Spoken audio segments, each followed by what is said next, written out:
Bonjour à tous, vous regardez sur le web le magazine qui décrypte l'actualité au travers du net. Au programme aujourd'hui, le témoignage poignant en provenance de l'Ukraine. L'historien qui est à l'origine de la carte interactive de la déportation des enfants juifs de France sera avec nous pour nous expliquer son initiative. Et nous terminerons cette émission par une version chat du curling. C'est parti. Et impossible de commencer cette émission sans faire référence à la situation de l'Ukraine. Les bilans font froid dans le dos. Pour rappel, les forces de l'ordre ont lancé l'assaut mardi soir contre les manifestants. Les images de feu et de sang ainsi que des désolations sont impressionnantes. On le voit à l'écran. Elles donnent une véritable impression de chaos et de guerre civile dans la capitale. Quelques minutes juste avant l'assaut donc des forces de l'ordre, des messages d'appel à l'aide avaient été envoyés par les manifestants à leurs amis à l'étranger pour leur demander notamment d'alerter l'opinion et de se mobiliser. On regarde l'un de ces messages. Je suis ukrainienne, native de Kiev et maintenant je suis à Maïdan, dans la partie centrale de ma ville. Je veux que vous sachiez pourquoi des milliers de personnes sont dans la rue partout dans mon pays.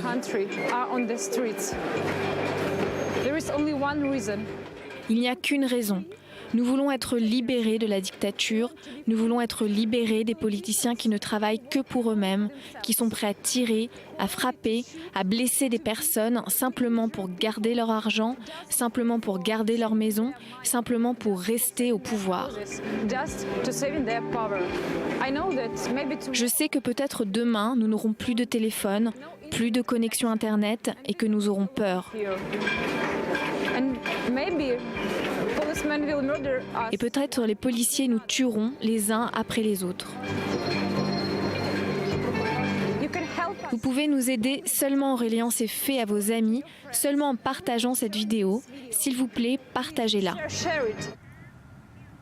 un message évidemment très poignant et comme à chaque fois, lorsque ce genre d'événements se produisent, les réseaux sociaux se font l'écho de l'ampleur du choc. Les hashtags Kiev et Ukraine ont dominé les recherches sur Twitter toute la journée de mercredi. Nous avons sélectionné quelques tweets qui résument l'état d'esprit de la tweetosphère. Voilà quelques photos, des tweets également qui pointent un doigt accusateur vers Vladimir Poutine qui est jugé responsable de la situation à la fois en Syrie et en Ukraine. Avant de refermer cette page consacrée à l'Ukraine, il faut noter un nouvel aspect du conflit, un aspect Internet cette fois-ci. On connaissait les combats tweetés en live, il faudra désormais aussi compter sur un live YouTube. Vous allez voir un petit aperçu à l'écran. Les images que vous voyez sont retransmises en direct réellement, par les sites d'infos locaux et sont suivies par des dizaines de milliers de personnes. Donc je rappelle que les images que vous voyez actuellement sont retransmises en direct depuis Kiev. On part en France où l'organisation catholique intégriste Civitas fait encore parler d'elle pour son combat contre le gouvernement, mais cette fois, c'est pour sa stratégie de com qu'elle fait parler d'elle. Alors on sait, Civitas s'est illustré dans la lutte contre le mariage pour tous notamment, mais également en soutenant de fausses rumeurs sur l'enseignement de la théorie du genre dans les écoles françaises. Et regardez à présent ce que Civitas a posté sur son site internet il y a quelques jours. Alors, d'après Civitas, la photo qu'on voit à l'écran, c'est un cours d'éducation sexuelle visiblement très osé dans une école française. En quelques jours, les soutiens de Civitas ont enflammé la toile en partageant la photo de très nombreuses fois, sauf que cette photo, elle n'a pas été prise en France du tout, elle a été prise au Canada. C'est un site spécialisé dans les faux sur Internet qui a révélé la supercherie, on le voit à l'écran. Et histoire d'enfoncer le clou, le site que vous voyez a ajouté une phrase issue de la Bible à l'intention des partisans catholiques de Civitas. Alors je la cite, « Il y a 6 choses que hait l'Éternel, et même 7 qu'il a en horreur, le faux témoin qui dit des mensonges, et celui qui excite des querelles entre frères. » Fin de citation. Et sur ces belles paroles, nous passons au dossier du jour.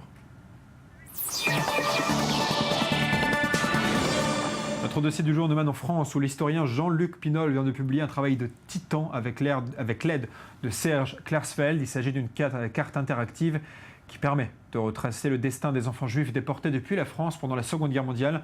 Regardez ce récit de Laura Duhamel et de Cyril Cohen. Nous serons ensuite en ligne avec l'historien Jean-Luc Pinol. À première vue, cela ressemble à une Google Map comme une autre qui aide à localiser un restaurant ou un magasin. Mais cette carte interactive est bien différente, car sur chaque cercle, les points marrons qui apparaissent indiquent le nombre d'enfants juifs qui furent arrêtés en France pendant la Seconde Guerre mondiale. Un clic suffit pour connaître les noms, prénoms, adresses et l'âge des enfants qui ont été déportés. Il est aussi possible d'entrer son adresse personnelle sur le site pour découvrir que des enfants ont été arrêtés à proximité. Au total, ce sont donc 11 458 enfants juifs arrêtés en France entre juillet 1942 et août 1944, puis envoyés vers les camps de la mort qui ont été recensés à partir des données collectées par Serge Klarsfeld. Cette carte interactive d'un genre inédit réalisée par l'historien Jean-Luc Pinol est accessible en ligne et fait simultanément l'objet d'une exposition sur les grilles du Conservatoire national des arts et métiers dans le 3e arrondissement de Paris, l'un de ceux où le plus d'enfants furent arrêtés.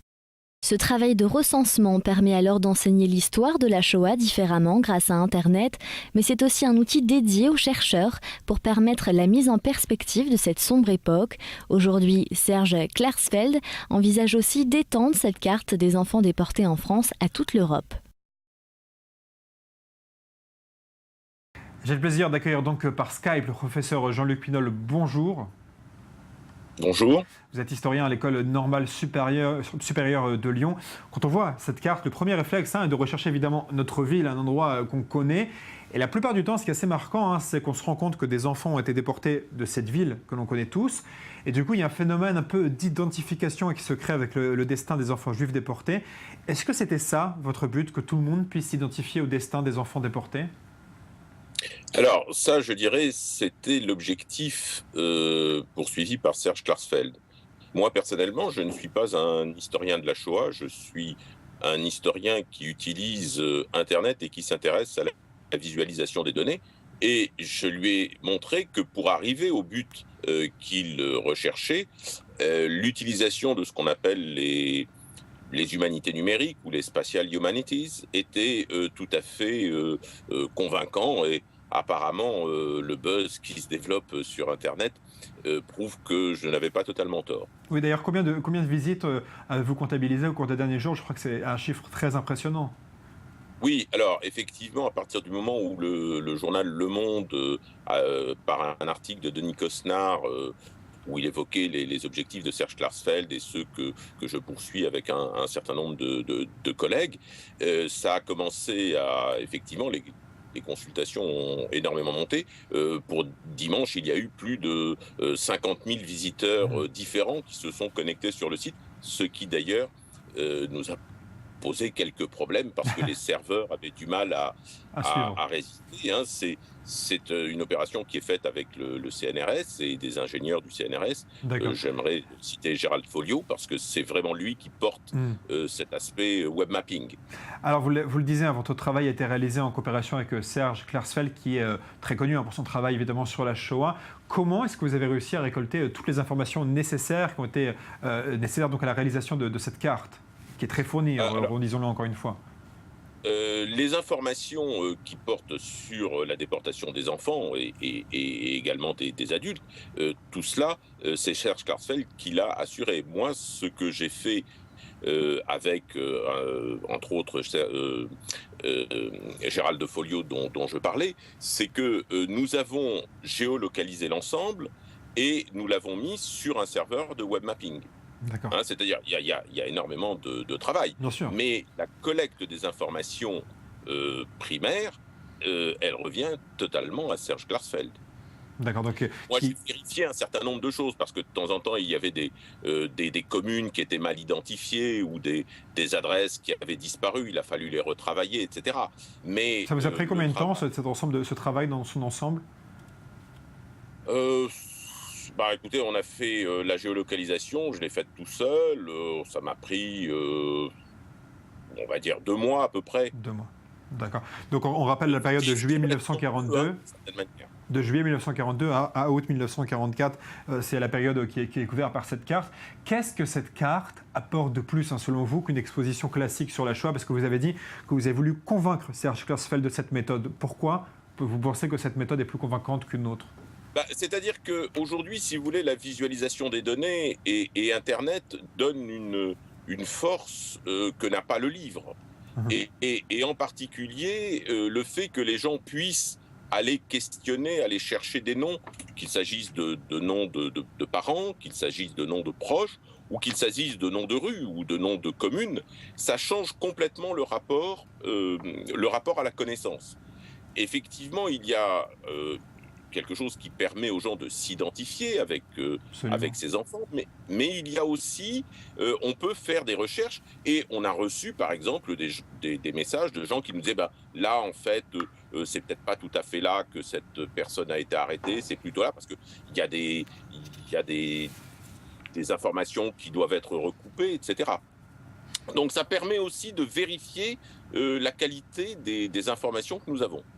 Merci infiniment Jean-Luc Quinault d'avoir été avec nous. Je rappelle que vous êtes professeur d'histoire contemporaine et historien à l'École normale supérieure de Lyon. Merci infiniment et bravo pour ce travail. Allez, on parle un peu de culture en Tunisie. Une initiative Facebook a vu le jour pour promouvoir l'art et la littérature dans le pays. Ça s'appelle Street Talent. Le principe est simple, des jeunes qui se donnent rendez-vous comme sur un événement Facebook que vous voyez à l'écran par exemple, pour partager des moments culturels. Alors tout est possible, la lecture, le chant, le rap, la musique. Parmi les événements proposés, par exemple, celui que je préfère, c'est le premier qu'on a vu à l'écran. C'est un rassemblement dans lequel chacun vient avec un livre qu'il a lu et l'échange avec le livre de quelqu'un d'autre pour en lire à nouveau. Et j'adore la citation que l'on voit à l'écran tout de suite maintenant. Et puisque des images valent mieux qu'un long discours, nous avons préparé des extraits de quelques-uns des précédents rassemblements culturels. Regardez.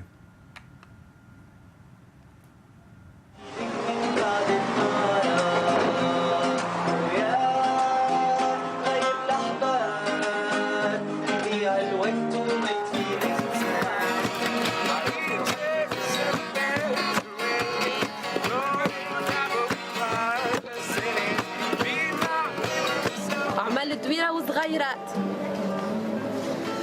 وينه قاعدة بحدث بابا نستنى في ولد البشوات ومعاص مكحل العيدين السافلة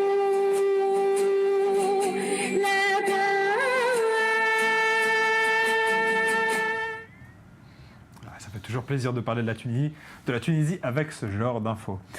Et avant de passer au sujet vraiment décalé, on voit pas mal du tout non plus. Regardez, c'est un clip d'animation réalisé pour l'agence de recrutement Monkey Thai. Le message est simple, chez eux, on donne des jobs qui correspondent aux capacités des candidats.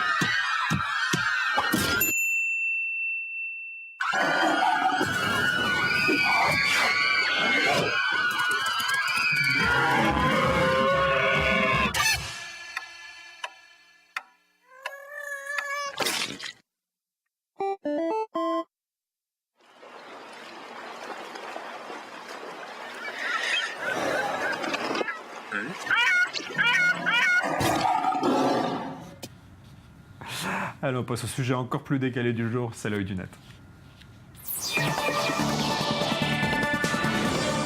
On se moque souvent du curling et franchement, il y a de quoi. Du coup, certains ont imaginé une variante de ce sport, le cat curling.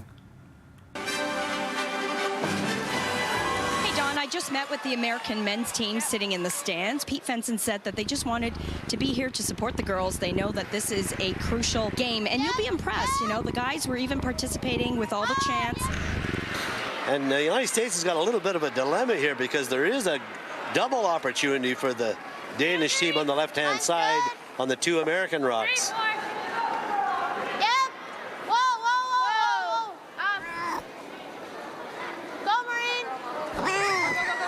Beautiful shot.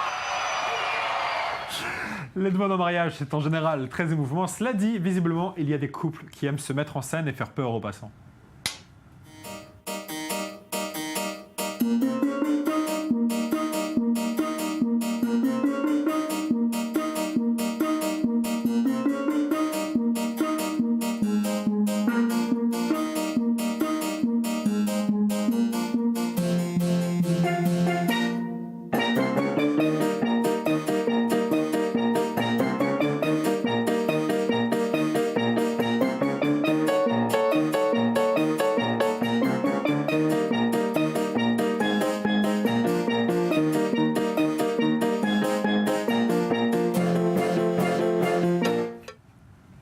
c'est évidemment une mise en scène du jeune Culp qui a fait ça une dizaine de fois dans plusieurs endroits.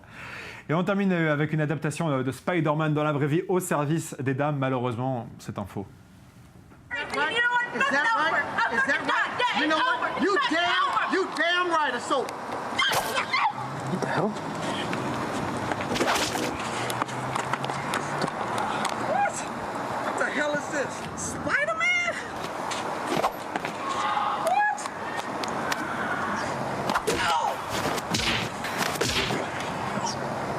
Alors, heureusement, c'est info, je vous l'ai dit.